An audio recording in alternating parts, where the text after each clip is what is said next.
What up, what up? Welcome back to another episode of Roll Call with Chappy. As always, I got a special surprise for you. I have my good friend Alejandra here today, and we are going to talk about recovery, LA, just a bunch of different stuff. She had a very interesting life, and I'm very excited to get this one, so thank you for being here today. Yes, thank you for having me. I'm excited to be here. And before we forget, do me a favor and make sure you subscribe to my show, leave me a review on Apple and Spotify, and just always share the content. We don't run ads or anything, so that is my fee for listening to the show. So, thank you for being here today. How are you today? I'm good. Been looking forward to coming in. I love sharing my story. Same. And I don't mean to bring this up, but it's funny, real quick, how we had met is you were Megan Racer, who was on my show before, yes. And I saw she'd posted on Facebook that she was like front row at a Genuine concert, and it looked like he was singing you guys like a private song. And I was like, I messaged her, I was like, yo, how the hell did you get those Genuine tickets? Because I'm born in '85, so he's one of my little childhood heroes, you know? Right. And then you knew him personally. We're not going to get into the specifics of that, but I was just like, and then I got on the phone with you and I was like,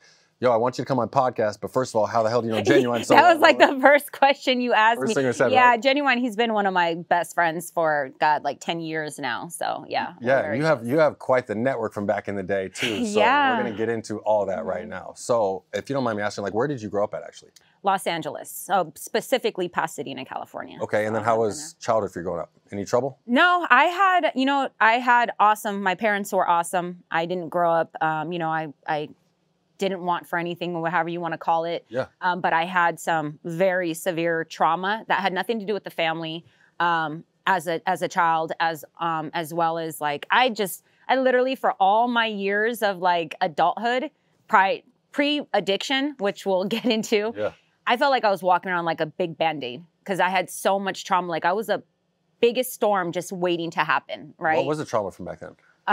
So it could be triggering to people, but I went through a lot, like, and before I say it, it is a blessing to me now because everything that I have walked through set me up for what I'm doing now, working with people, because I have walked through in so many people's shoes. I have been through so many different things that I can relate to so many different people and women, some of the things that they have been through.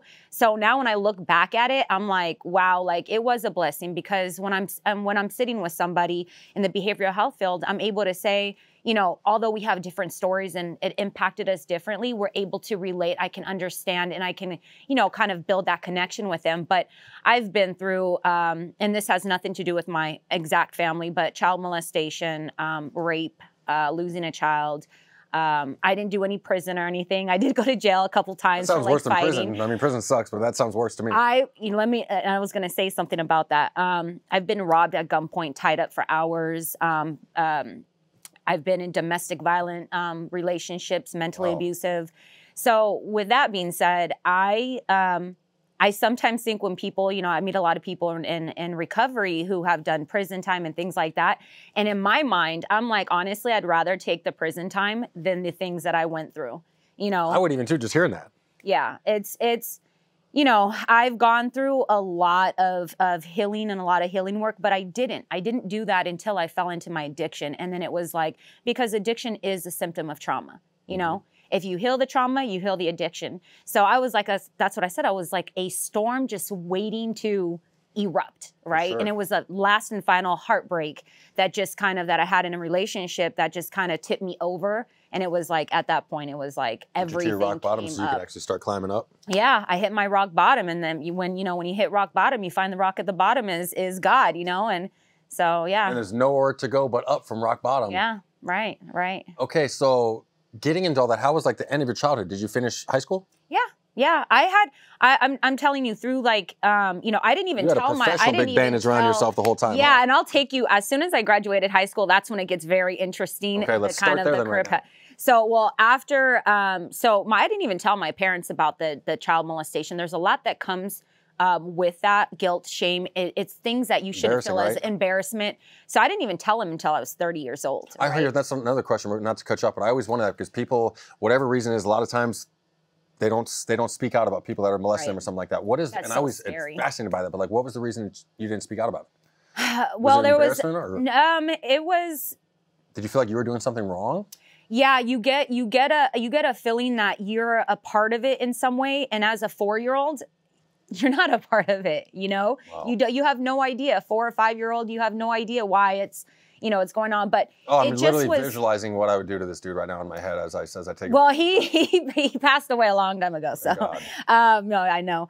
But it was, you know, so moving forward from that, you know, I just had gone through a lot of stuff, and coming into after high school, I became a real estate agent for a little while. Didn't like that, and that's when, this is the funniest part because I know I don't even look the part, but I ended up being getting into the music industry, and that was my first step, kind of going into the Hollywood scene, right? So I was in a 3-girl rap group. I wasn't very good. The girls I was in the group with were amazing. And you know, we worked with a ton of people. I mean, the list can go on. And being from LA, I had grown up with a lot of different rappers before they became big, you know, became big rappers. Yeah, that was the best generation of music ever back then. Right, like one of my brothers is The Game, the rapper The Game. I knew Game before, like he did a post one time on social media years ago when I first started my shoe line. And he was like, everybody follow my sister. She, you know, her and I were dead broke together when we were, you know, we just met a long time ago. But so moving forward from that, I ended up getting connected with the Outlaws, like Tupac and the Outlaws. Heroes. I didn't meet Tupac, but Young Noble specifically. He was managing. Huh? Edie Amin. I didn't meet any of them except Noble. Noble was like managing and all that stuff, and he's still a very, very good friend of mine today. Then we kind of like bounced around to a couple of different people, went on tour with different people. And then we ended up settling with the Underdogs, who were under Clive Davis J Records. So I was there this only was going on for about a year and a half. However, I was still working in, I started doing, when our group broke up, I started kind of just writing, and I was still in the studio every single day. And it was a very popular building. It was called the Edmonds Tower on Cahuenga, I believe. And a lot of people were out of there. We had, you know, that was Babyface. The Edmonds is Babyface. So we had a TV production company up there, movie production, and then we had a bunch of music, right? It was all music. So we had, you know, Tank and Tyrese. I grew up in the studio over there. There's just a ton of awesome people. I could go on and on. Rap and R&B in the 90s back then was just insane. Nothing compares to the 80s. 80s music in general. You just can't, you can't compare any of that. I'm so blessed to have grown up in that music generation. But so anyways, I was doing the music, and then I ended up wanting to write a script. So I ended up just moving upstairs to working with a couple of TV producers up there. So I actually worked on a bunch of TV shows, BET, different networks and stuff like that. And then during that time, I decided that I wanted to be a shoe designer out of nowhere. And I remember telling my parents, like, I'm going to be a shoe designer. And they were like, what? Like, you don't even know anybody in the fashion industry. And I didn't. And so I ended up making some connects. I ended up moving to Milan, Italy, and going to the top shoe design school in the world out there. Really? Came back and started my shoe brand right away. Your own brand? Yeah, Alejandra G was the brand. So that was my longest term, you know, career. And I was very, very successful. I mean, I literally built that company from the ground up. You know, like there's an article that Forbes did on me that said the shoe designer that built her brand from the ground up. I literally did. I blew up very, very quickly, very lucky. So did you hang up the rapping at this point, or just solely putting the rapping was after, the music was done after I started TV. It was like music, TV, it was all creativity though. Okay. Yeah. Everything was creativity. So music, TV production, then shoe designing. So I'd been doing that for a whole 10 years. And it was great. Like I said, I blew up quickly. I had every celebrity in my shoes, making a ton of money, living that really Hollywood celebrity lifestyle, right? I thought I had it all. And then the last 2 years, like 2018, 2019, I had been drinking. It's what you do in LA. LA is really like, we call everybody like Sam, singer, actors, or models, right? Nobody has real jobs. So when you go to lunch, you're drinking. When you go out, I mean, every night, there's clubs every night. So there's a lot of... You can always find an excuse to drink, right? Huh? You can always find an excuse to drink, right? Right. There was always an excuse to drink. I never did drugs. I mean, I tried weed. I hated it. But I never did drugs. It was just liquor. I mean, so, you know, I started drinking in high school and things like that. And... But as I like look back at my life and going through therapy and things like that, I can see how I was, with all the things that I had gone through, I constantly was just masking it. I never went to therapy. I never went to go treat it. I never tried to heal it. I just covered it. I Band-Aid it, right? So because I saw, like, when I'm looking, I'm like, wow, the drinking got heavier and heavier and heavier as the years went on, right? And I think it was the heaviest in my my early 30s. And but the last 2 years was kind of my rock bottom. That is when I was just, I worked really, really hard. I feel like I like never got sleep.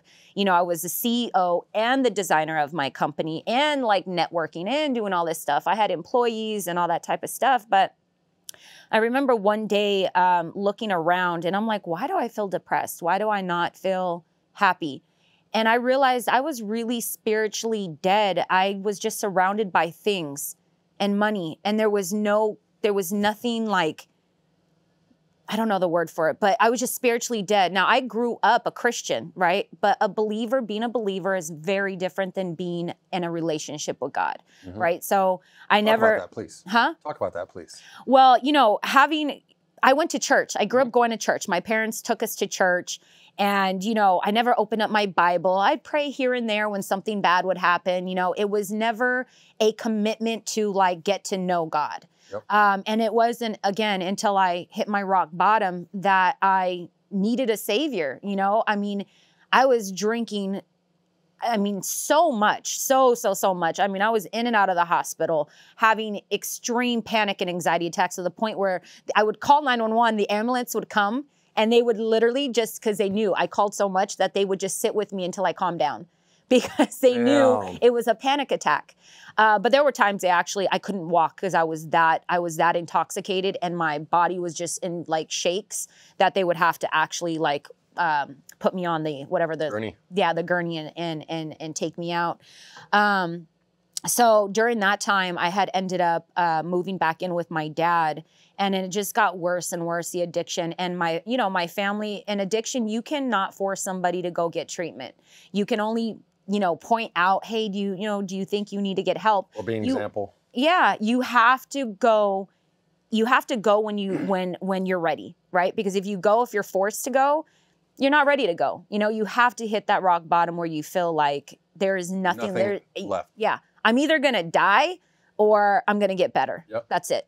So when I had hit that rock bottom, I just cried out to the Lord, and he really moved tremendously in my life. And I had like my first kind of like supernatural experience. I remember like hearing him speak to me. We don't actually hear a voice, but we know that it's, our higher power telling us something. And it was like, I was on the floor, and at this time, I didn't leave my house. I was completely isolated. I lived in my pajamas. I gained like 60 pounds. I didn't want to post anything. I was constantly posting old pictures on social media because I didn't want to see everybody to see like what I had looked like. Yeah, no, it wasn't catfishing. I was just, this is only a short term. For sure. And I remember him saying, if you keep doing it your way, you're going to die. But if you do it my way, I'll save you.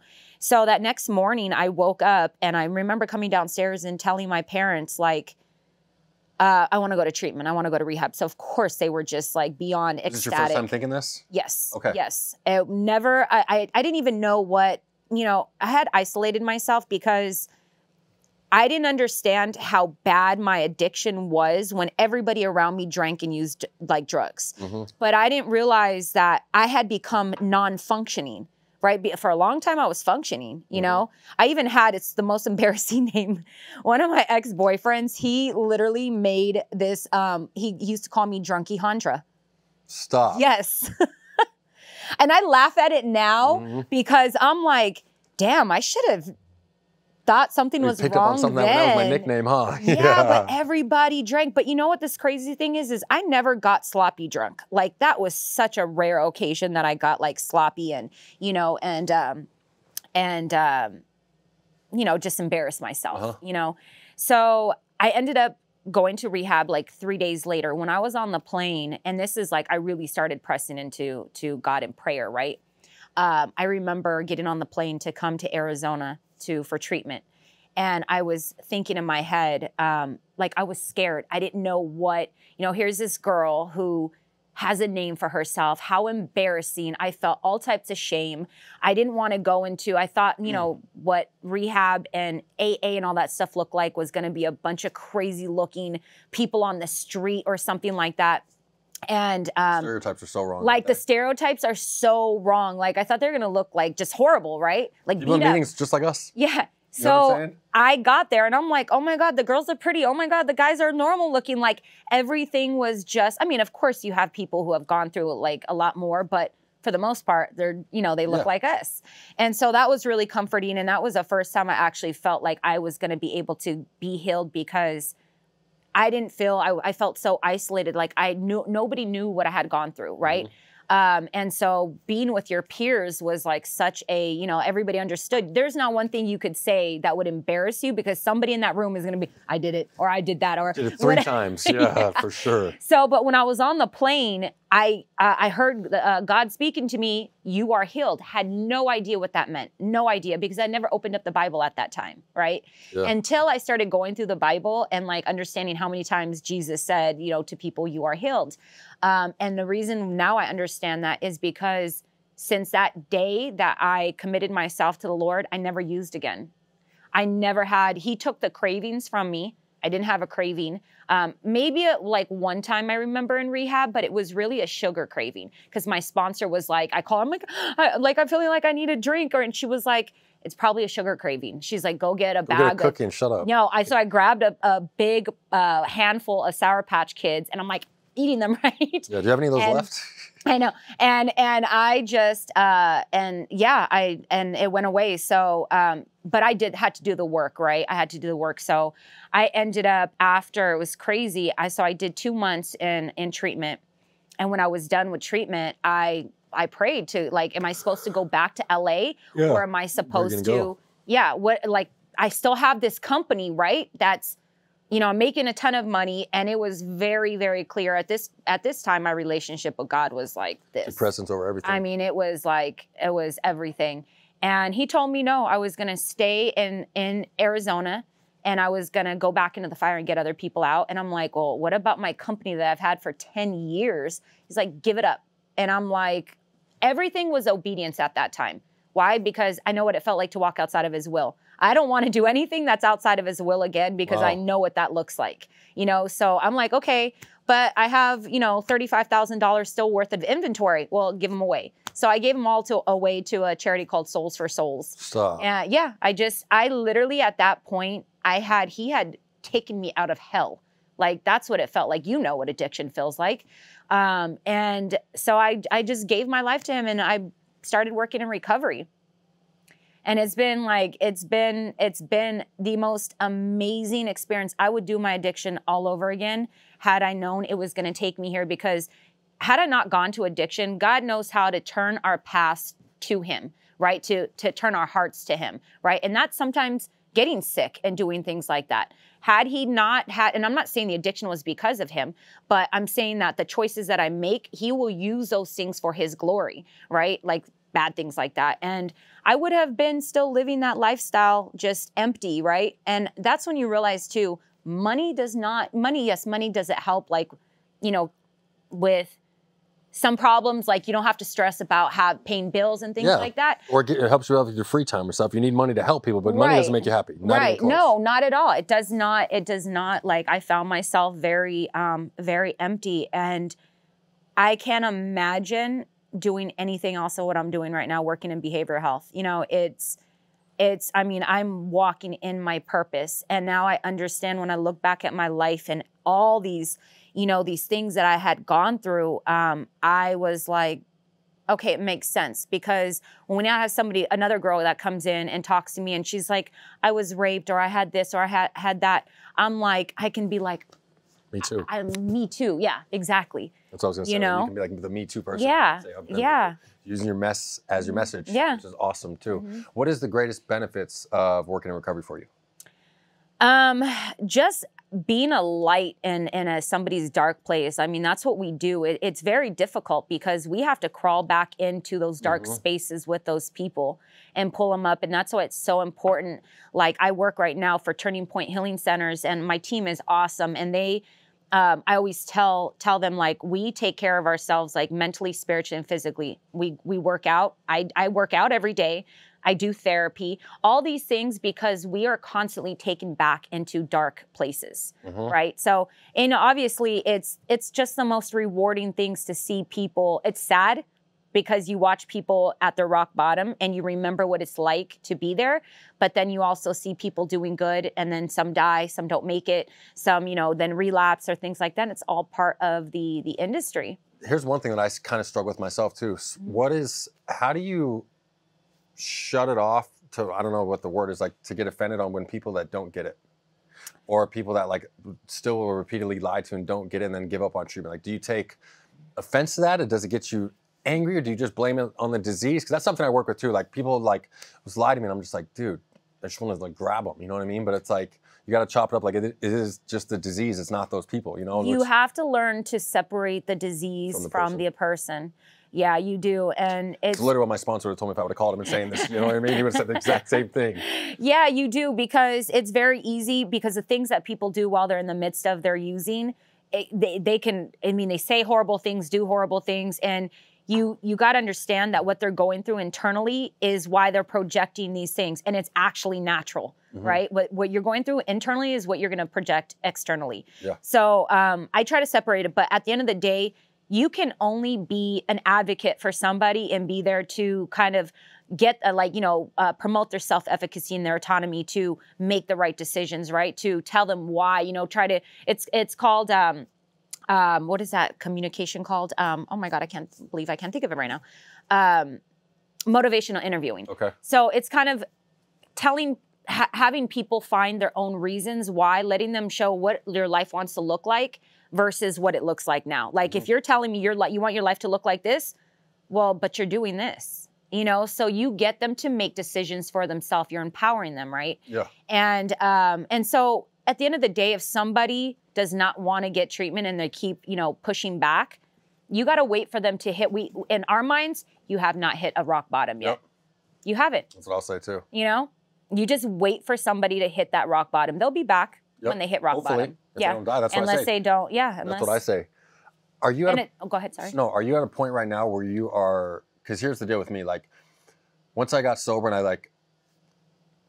I was happy that I was sober, and like, I didn't, like, God removed my obsession in drink and use, like, it never crossed my mind anymore. I was still, I wouldn't say angry, but I was still jealous that I couldn't drink normally, and like I was still, and it only come up when it was like a wedding. You're mad at normies? Seriously, or like or the Waste Management Open, you know what I'm saying? I'm like, God, I wish I could just be normal and just drink for the Waste Management Open or something like that. And I'm like, now I'm at the point where I'm like, if I had to do 100 times out of 100 times, there's no chance I wouldn't choose this life. Right. I'm honestly grateful for my disease, because like, clearly it turned my mess into my message and stuff like that, but like even more than that, like it just taught me so much gratitude, and like, and when you've literally, I came from dead. Like, I was legit dead on my last overdose. You know what I'm saying? So like, once you live through that, and then you can like realize you can help people and like do this now, it's like, but there's nothing better than this in the world, And like, are you at a point now where you're actually grateful for your disease, or? Oh yeah, like I said earlier, if I had not gone through my addiction, I would have not been in this doing what I do now. I would have just continued to be a shoe designer. And not to say that isn't an awesome career for those who continue to do it, not for you. But not for me. It wasn't fulfilling. Every day I wake up, like I remember sitting at one point when I first started working after 6 months of recovery, I was sitting at a desk, right? And I was thinking, and I'm sitting across from somebody, an addict, right? That I'm working with, a client. And I was making like 18 something an hour, right?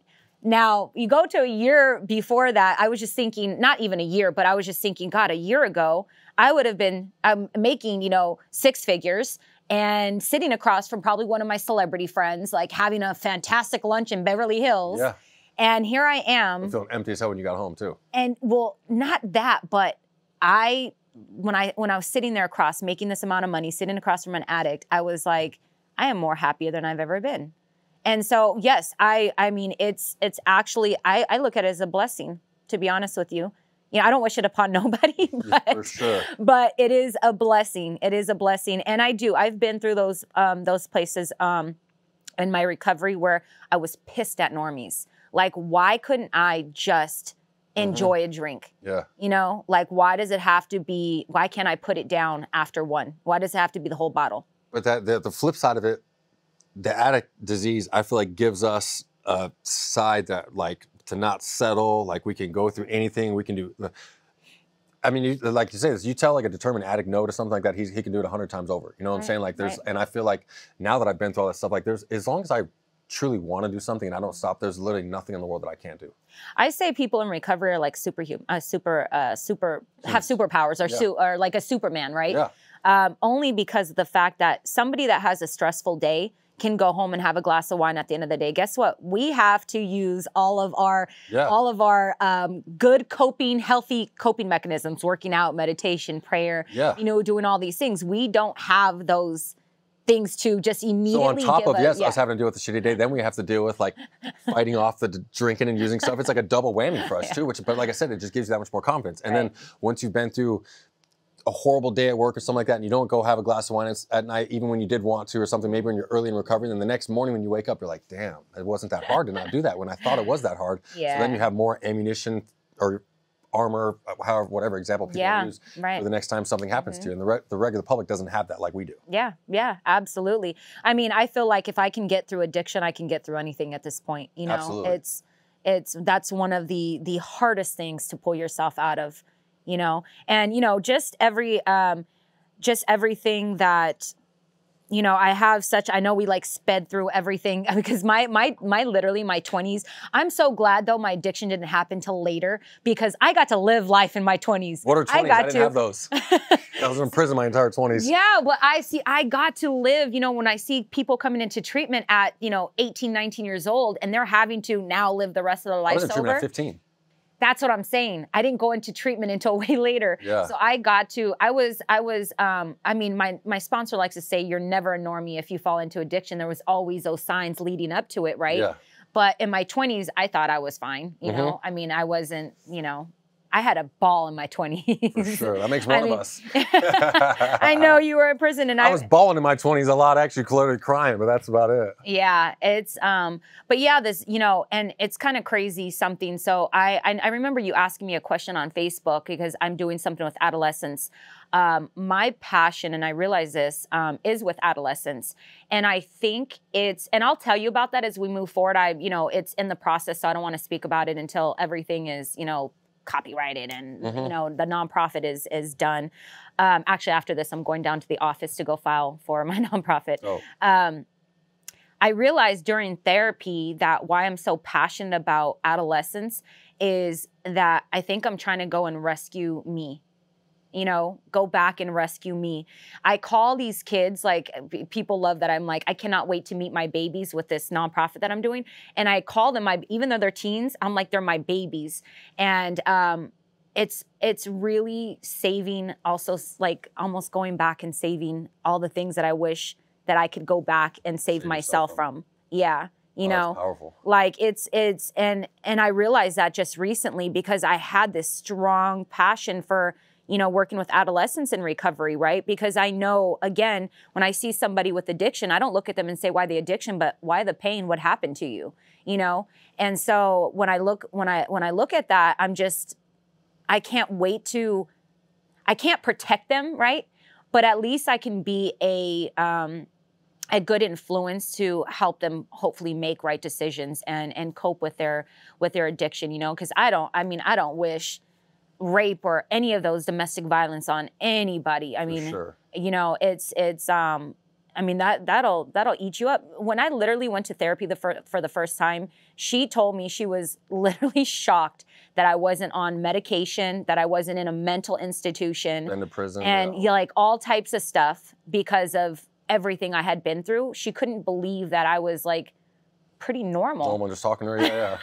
You know, other than the addiction. For sure. You know, which obviously was the ultimate, you know, what happened through, what is the word? Was the addiction was a symptom of all that trauma that had happened to me, you know? So, but again, I'm in a great place. Like sobriety is awesome, you know, and I feel good. I feel good. One last piece of advice here. What do you do now? Because clearly we talked about you can't have a glass of wine if you have a shitty day or something like that. Teach other people coping skills. Like, what do you do now if you've had a horrible day and you want to get home and like the obsession to drink and use might be out of your head now, but like, what does your mind go to help the other people that are struggling? Well, the thing with addiction is that when we don't know how to deal with what's going on internally, we find external things, right? Sex, drugs, alcohol, all these type of things, gambling, whatever, processed chemical addictions, whatever it is. But when you understand, when you have a good relationship internally and you start to understand what's going on, like why, oh, I'm feeling anxiety, right? Instead of, I know how to regulate my body now. What do I have to do to regulate? Because my body's activated right now. What do I have to do to regulate? Whether that's breathing techniques, going for a walk, going to work out, calling a friend, you know, whatever. I do a ton of stuff. And see, in our addiction, our brain is like a bunch, like a tree branches, right? And addiction, because we're constantly, every time something goes on that we are triggered and we need, you know, something internally going on, we want to go to use. Every time we use, that little branch now becomes like a super highway. It keeps getting bigger and bigger. So that's why it's so easy when you are, you know, you're going through something, to go to that, your brain immediately goes to the super highway because it's now like this instead of the other little highways that you have. As soon as you stop using, it goes down and down and down, and you're starting to use these other coping skills, healthy coping skills. Those start to broaden because you use them more, and those start to become the super highways. So now no longer do I, when I'm going through a stressful situation, I don't even know if that super highway is, I think it's probably like a little itty bitty string now, because I haven't used it in so long that my brain does not, my body does not tell me to go to liquor. It's not even a thought. It tells me all these other super highways, work out, do this, do this, do this, because I have created, you know, we have to transform the, the brain, right? How the brain works. So, I mean, just coping skills, like, you know, learning your coping skills, learning your triggers is one of the biggest things. People, places, and things, avoiding those things that would cause you to be triggered. And, you know, just recovery is great if you can, you know, if you can stick with it and work on it. It's not easy, but. Yes, you know. Greatest blessing ever. One last question.